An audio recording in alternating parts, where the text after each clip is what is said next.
Welcome to the Masterfesto podcast. Get ready to be inspired as you get all the tools and secrets on how to master your mind by the mental master herself.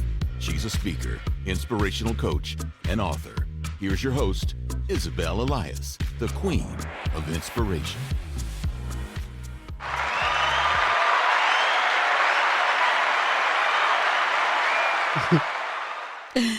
Thank you, and welcome to my podcast, Mastering Your Mind. The episodes on Mastering Your Mind are based on my teachings. I don't claim to be a brain scientist or a medical doctor, but I do know a lot.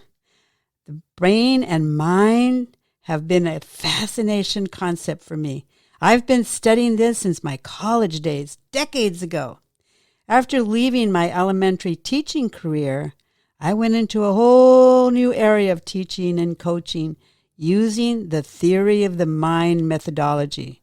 As I worked with clients one-on-one, group settings, and classroom settings, I witnessed great results. My life purpose is to make a difference.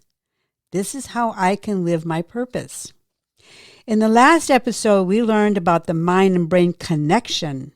Today, I'm covering the development of the mind and brain from birth to 8 years old. Why is this important, you might ask? I believe that when we know who we are in all aspects of our being, we can understand ourselves better and have compassion for those who lack this knowledge.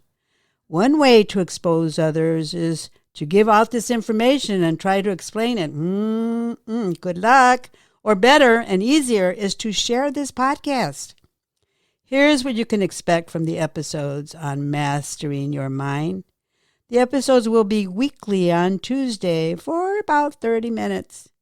During these episodes, I'm going to give you all I've got. And if you get one takeaway, one golden nugget from my episode, I will be happy. I recommend that you listen once, then listen a second time and even a third time. And take notes, because I'm going to share some good stuff with you. And I will share some great quotes from people I admire, like Martin Luther King, Maya Angelou, Eckhart Tolle, and more. And by the way, I will have guests for you at times. Let's look at the development of the brain. Our amazing brain develops rapidly. By the time the baby is born, the nervous system is fully functioning with a survival-based mechanism. We inherited this survival-based mechanism from our prehistoric ancestors. We were born to survive. This survival-based mechanism operates functions of the body such as heartbeat, respiratory, digestion, cell reproduction, reflex reaction, and includes the fight-flight. Fight-flight is a reaction response that we use each and every day throughout our daily routine. If we're facing danger, real or perceived, we will fight or run away. Without this survival-based mechanism, we could not have survived prehistoric times. Wow. This reaction response, it includes two structures, the sympathetic and the parasympathetic. These two structures are activated when we face danger. Again, real or perceived. The first structure, the sympathetic, reacts to the danger, fight or flight. The second structure, the parasympathetic, kicks in when the danger is gone. The brain starts to access the danger and helps the body restore to its normal state. Another aspect of this survival-based mechanism are two basic fears that we are born with, the fear of falling and the fear of loud noises. Those fears can show up later in life, sometimes for no apparent reason. It's all about survival, baby. Wow, it's tough being born. Here's a question for you. Do you know how we learn through infancy and early childhood? Let me tell you this. As infants and early childhood, we learn through identification and association. It's built into the survival-based mechanism, still based on survival. Very early, we identify a problem and then react to the problem, such as baby feels hungry. Problem is identified. Baby reacts by crying. Then the baby is fed. Now, baby associates a response to the reaction. Therefore, crying becomes a reaction to other problems. Here's a golden nugget. During this identification and association period of life, we begin to identify what we know and what we don't know. Do you get that when it comes to the brain, that it's all automatic? A survival mechanism. Another golden nugget. During these early years, we start to put together all the positive and negative associations we encounter.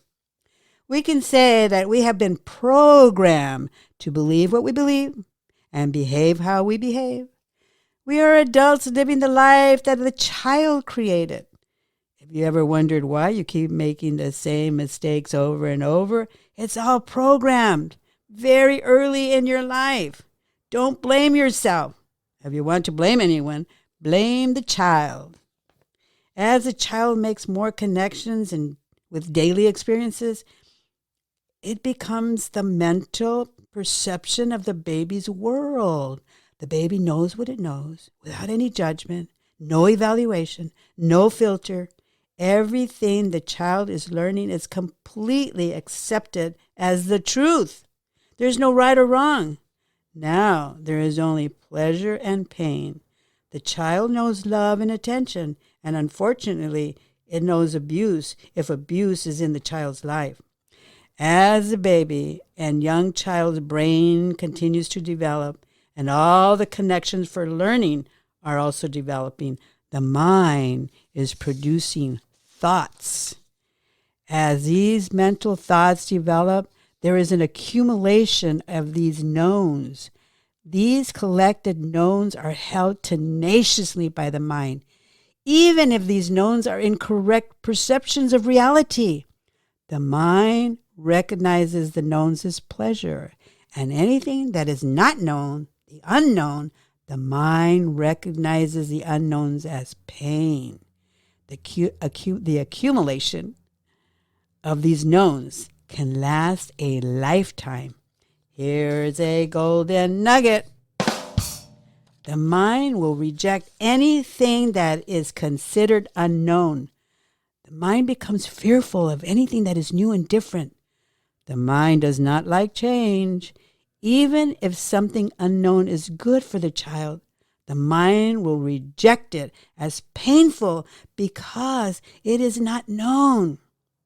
The pursuit of pleasure and avoidance of pain becomes our basic motivation. The stronger of these motivations is the avoidance of pain, avoidance of the unknown. The mind develops without any teaching or training. It develops through environmental factors.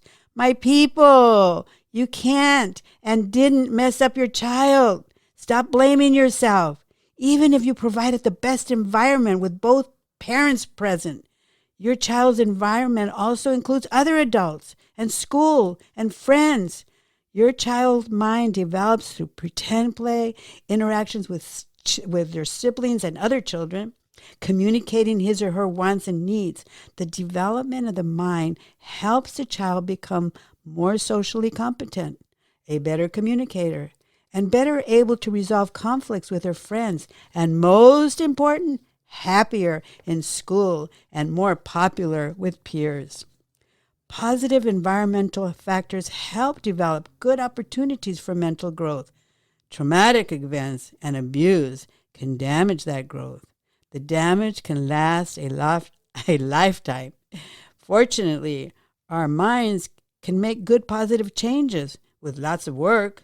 Unfortunately, most people aren't willing to put in the work or don't know how. If you're a parent of young ones, give your child many opportunities to have pretend play and interaction with other young children. Reach your child every day. Research shows that even reading to the unborn baby helps the mind and brain's developmental stages. Now, sit back. This is my story. I'm the firstborn of 3. My sister is born 2 years later. Then my brother is born 2 years later after my sister. Growing up in a very small rural town in New Mexico with dozens and dozens of cousins is filled with lots of fun and games. Red Rover, hide and seek, dodgeball in the middle of the street. And a carnival is there almost weekly. Of course, it has only one Ferris wheel and a tossing game. Oh, but there is music playing, blaring through the old rough speakers. Johnny Cash is playing over and over. This is a very happy time in my life, especially having a little sister as my playmate. Then, my first traumatic experience. We moved to California and leave my sister behind. I'm only 5, so no explanation is enough for me. This is traumatic for me. And shortly after our move, my parents divorced. Another traumatic experience. My mom is now an unemployed single parent who can't afford the mortgage payment. So we moved to the government housing projects in LA. Fortunately, my adventurous self finds playmates all over the place. Now I have a whole neighborhood of friends, and my little brother becomes my best friend. 2 traumatic experiences between the age of 4 and 5, during the time when the knowns are being collected in the mind. How does this show up in my life today? Trust becomes an issue for me. People will leave. Now, I made sure my sister stays close. Today, she lives 3 doors down. My husband says that we are connected at the hip. We are. What is your childhood story? Did you experience trauma? And how does this show up in your life today? Journal your story. This can be a healing process. Thank you for listening. I hope that I was able to give you something to take away, something that contributes to your personal growth and development. And if you're a parent of young children, I hope you gain some insights as to what is needed to your parenting. I look forward to our next episode on Mastering Your Mind. Visit my website, masterfesto.com, and check out my books. From author Isabel Elias comes the book Master Festo, The Joy of Mastery, available on Amazon. This must-read book offers you the possibility to get on a journey of mastery, a life journey with no finish line, a journey where joy is the foundation. Many have mastered something in life, but few people experience joy in their mastery. Mastery without joy can be hard and sometimes unfulfilling. Mastery with joy is done with grace and ease. Master Festo, The Joy of Mastery, is a blueprint to create your own mastery and bring joy to that mastery. You will work on mastering areas of your life that are most important: self-awareness, physical health, emotional health, mental well-being, spirituality, and being of service. You will read the stories of ordinary people expressing their extraordinary accomplishments. You will not be able to put this book down, and you will want to read it several times. Order your copy right now on Amazon. Master Festo, The Joy of Mastery, from author Isabel Elias, available in Kindle and paperback. If you want to send me a personal message, drop me an email, isabel@masterfesto.com. Please like and comment on your takeaway from this episode and help me spread the word. Ask at least 3 of your friends to listen to my podcast and subscribe. That is very important. Thank you. Until next week, I leave you with the words of Marcus Aurelius. When you wake in the morning, think of what a privilege it is to be alive, to think, to enjoy, to love.